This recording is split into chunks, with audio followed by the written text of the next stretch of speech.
بھی سن لیں، جس کی داڑھی نہیں ہے، داڑھی منڈا ہے جی، داڑھی کٹاتا ہے یا داڑھی مڈاتا ہے، اذان دینا، اقامت کہنا، یہ سب مکروہ تحریمی ہے اس کا۔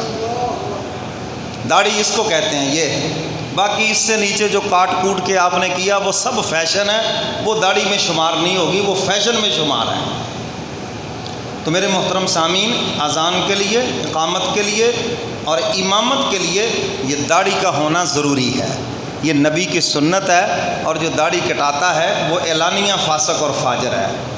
اسلامی عدالت کے اندر داڑھی منڈے کی گواہی بھی قبول نہیں ہوتی۔ اللہ کرے ہمارے ریاست مدینہ میں اسلام آ جائے اور پھر پتہ چل جائے۔ تو بھائی یہ ناراضگی کی بات نہیں، یہ تو مسئلے کی بات ہے۔ داڑھی منڈے کے سلام کا حضور جواب نہیں دیتے روضہ رسول پر۔ میرا چیلنج ہے، کوئی کہتا ہے کہ دیتے ہیں تو میرے سے مناظرہ کر لے آ کر، میں حدیث مبارکہ سے ثابت کروں گا کہ روضہ رسول پہ حج عمرے کے لیے جو جاتا ہے، اگر وہ داڑھی منڈا ہے، حضور اس کے سلام کا جواب نہیں دیتے۔ اس فعل سے یہاں سے توبہ کر کے جاؤ۔ یہ کتنی بڑی محرومی ہے، کسی کو آنے نہیں دیا جاتا، کسی کو در پہ بلا کے محروم کر دیا جاتا ہے، وہ ذات بڑی بے نیاز ہے۔ تو اس میں ناراضگی کی بات نہیں ہے، سمجھنے کی بات ہے۔ انا کا مسئلہ اسلام کے اندر نہ بنایا کرے۔ مسئلہ غلط ہو تو بالکل میں مجرم ہوں، اور اگر مسئلہ ٹھیک ہے تو پھر ماننا چاہیے بھائی، اس کو تصدیق کر لے جس سے مرضی۔ تو اتنا قرآن پاک سیکھنا جس سے آپ نماز ادا کر سکیں، یہ ہر مسلمان کے اوپر فرض ہے۔ چند صورتیں، آخری 10 صورتیں آپ ٹھیک کر لیں، یا چند آیات آپ ٹھیک کر لیں، تاکہ آپ اچھے طریقے سے اپنے سنت نوافل ادا کر سکیں، اور کبھی اکیلے نماز پڑھنا پڑے، جماعت سے رہ جائیں تو کم از کم آپ کی نماز ہو جائے۔ تو میرے محترم سامعین، میں یہ عرض کر رہا تھا کہ اس آیت مبارکہ کے اندر حق تعالیٰ نے بنی نو انسان سے فرمایا کہ ہم نے تمہیں یہ ایک عظیم نعمت عطا فرمائی ہے۔ فرمایا یا ایھا الناس قد جاءتکم موعظۃ من ربکم وشفاء لما فی الصدور وہدی ورحمۃ للمؤمنین۔ قرآن سن کے کہہ دو سبحان اللہ۔ لاؤڈ سپیکر کی چیخ نکل گئی، آپ کی آواز نہ نکلی۔ یا ایھا الناس قد جاءتکم موعظۃ من ربکم وشفاء لما فی الصدور۔ حق تعالیٰ فرماتے ہیں اے لوگو، تاکہ تمہارے پاس نصیحت آ چکی ہے تمہارے رب کی جانب سے، اور ہم نے اس کو اپنے محبوب کے قلب اطہر کے اوپر نازل کیا ہے۔ یہ عظیم تحفہ ہے تمہارے پاس، یہ نصیحت ہے۔ قرآن پڑھو گے، ہاں نصیحت ہے قرآن، مگر پڑھو تو پھر ہی بات ہے نا۔ سوال تو یہ ہے، ہاں مجھے پڑھنے پہ ایک واقعہ یاد آ گیا، میں آگے چلنے سے پہلے سناتا ہوں۔ ایک مولانا صاحب کی کسی نے دعوت کی، گھر بلایا، اچھا کھانا وانا کھلایا، تو وہاں کچھ پیسے پڑے تھے۔ وہ جب چلے گئے تو وہ پیسے غائب، مولوی صاحب اٹھا کے لے گئے۔ شیطان ویسے بھی نیک بندوں سے بدگمان جلدی کرتا ہے، وہ چودھری مودری ہوتا نہیں جی، انہوں کی لوڑ ہے جی، وہ رجیا پوجے ہے۔ یہ آپ کے ملک کا خزانہ چودھریوں نے کھایا یا مولویوں نے؟ بولو، میں نہیں کہتا، آپ ہی کہتے ہیں، سمجھ گئے کہ نہیں؟ ہاں، تو اب کوئی چودھری ہو تو لو جی، چودھری آدمی کو کیا ضرورت ہے پیسے اٹھانے کی، مولوی سی چکل گیا جی۔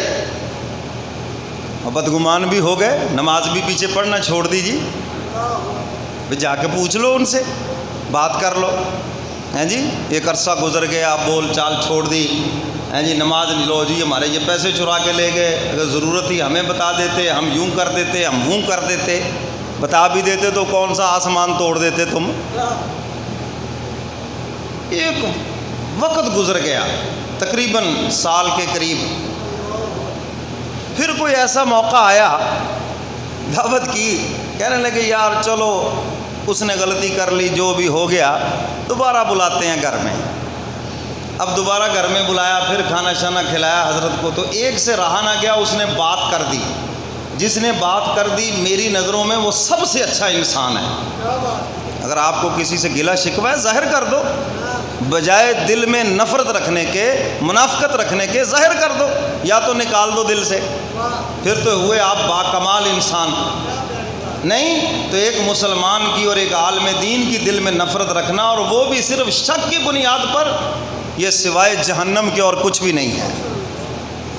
جہاں سے ہدایت ملنی، شیطان نے تمہیں وہاں سے بدگمان کر دیا۔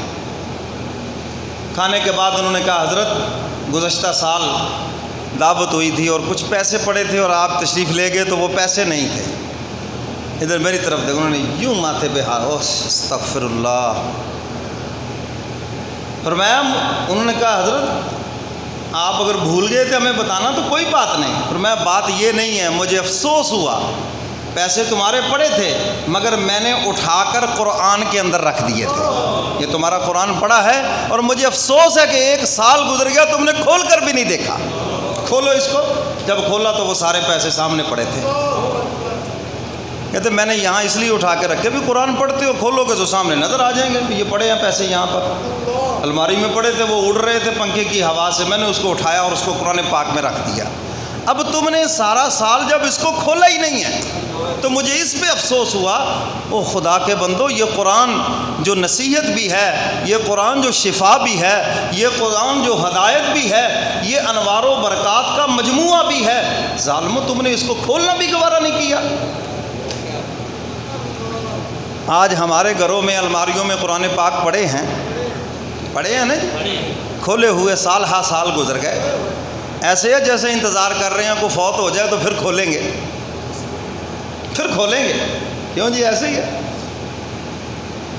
اور قرآن پاک میں ہے کہ حضور خدا کے دربار میں شکایت کریں گے، وقال الرسول یا ربی ان قوم اتخذوا هذا القرآن مہجورا، اے الہ العالمین میری قوم نے میرے قرآن کو چھوڑ دیا تھا۔ جس کی حضور شکایت کریں گے، بچنے کی گنجائش ہے کوئی؟